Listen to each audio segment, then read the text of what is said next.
শুভ সকাল বন্ধুরা, নতুন দিনের নতুন আরও একটি ব্লগে তোমাদের সবাইকে স্বাগত। সকালে ঘুম থেকে উঠে আগে ছেলের খিচুড়ির জন্য পুঁই শাকগুলো তুলে নিচ্ছিলাম আমার ছোট্ট বাগান থেকে।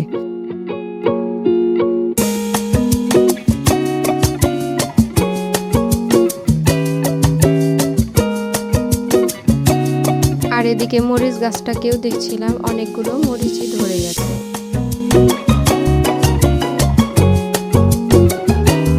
তারপর সকালে সব কাজ সেরে বিছানাটা গোছাতে গেলাম। দেখো কি এলোমেলো। তারপর বিছানার বেডশিটটা চেঞ্জ করে চলে গেলাম রান্নাঘরের। সবজিগুলো কেটে গুছিয়ে নিয়ে রেখে দিব রান্নাঘরে। দুপুরের মেনুতে ছিল পাট শাক, তারপর ছেলের খিচুড়ির জন্য সবজি কাঁচকলা আর পুঁই শাক, ফুলকপি, বেগুন, আলু দিয়ে মাছের ঝোল। তারপর চলে যাই একদম রান্নাঘরে। তার ছেলের খিচুড়িটা ওদিকে বসিয়ে দিয়ে আমি এই পাশের চুলাতে বসিয়ে দিলাম মাছ ভাজাগুলো। আর মাছ ভাজা শেষ করেই আমি ফুলকপিটাও ভেজে নিয়েছিলাম। ফুলকপি ভাজা শেষ হয়ে গেলে উঠিয়ে নিয়ে কড়াইতে জিরে ফোড়ন দিয়ে আমি তরকারিটা বসিয়ে দিব। তেলের উপর আলু বেগুনগুলো ছেড়ে নুন হলুদ দিয়ে ভালো করে ভেজে নিব। এবারে ঢাকা দিয়ে দিব কিছুক্ষণের জন্য।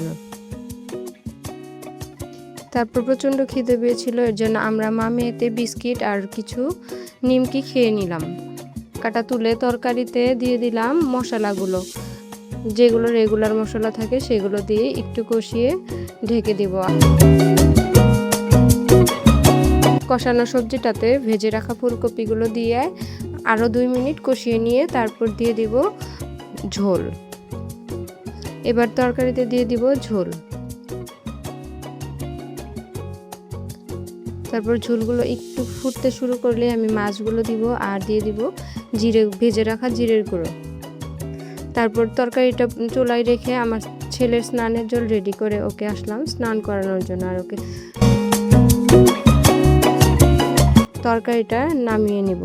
এই তো তরকারিটা হয়ে গেছে। আর টেস্ট করে দেখলাম একটু লবণ কম হয়েছে, সেটাও দিয়ে দিলাম। তারপর এখন বসাবো শাক। আর শাকের জন্য এগুলো দিব ফোড়নে।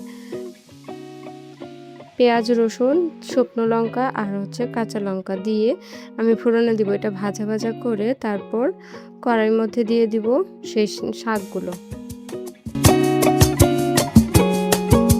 শাকগুলো দিয়ে উল্টে পাল্টে নেড়ে একটু ঢেকে দিয়ে দিব। আর ঢাকা তুলে একটু পরপর নাড়বো। আর এদিকে আমার ছেলের খিচুড়িটা ব্লেন্ড করে নিব। তারপর শাকটা হয়ে এলে আমি ভাতটা বসিয়ে দিয়ে চলে যাব। আর দেখো শাকটার ফাইনাল লুক। আর ওদিকে ভাতটা বসিয়ে দিয়ে আমি রান্নাঘরটা ক্লিন করে চলে গেলাম আমার মেয়েকে স্নান।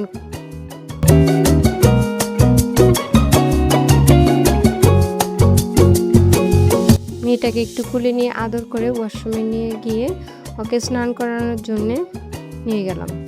ও স্নান শেষ করে আমিও স্নান করতে চলে গেলাম। তারপর স্নান করে এসে কাপড়গুলো মেলতে যাব।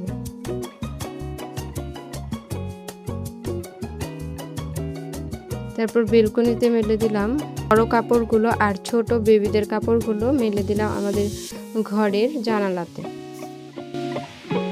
আজকের ভিডিওটা এই পর্যন্তই। ভালো থেকো, সুস্থ থেকো। আর আমার ভিডিওটা যদি ভালো লেগে থাকে আমার চ্যানেলের পাশে থেকো। ধন্যবাদ।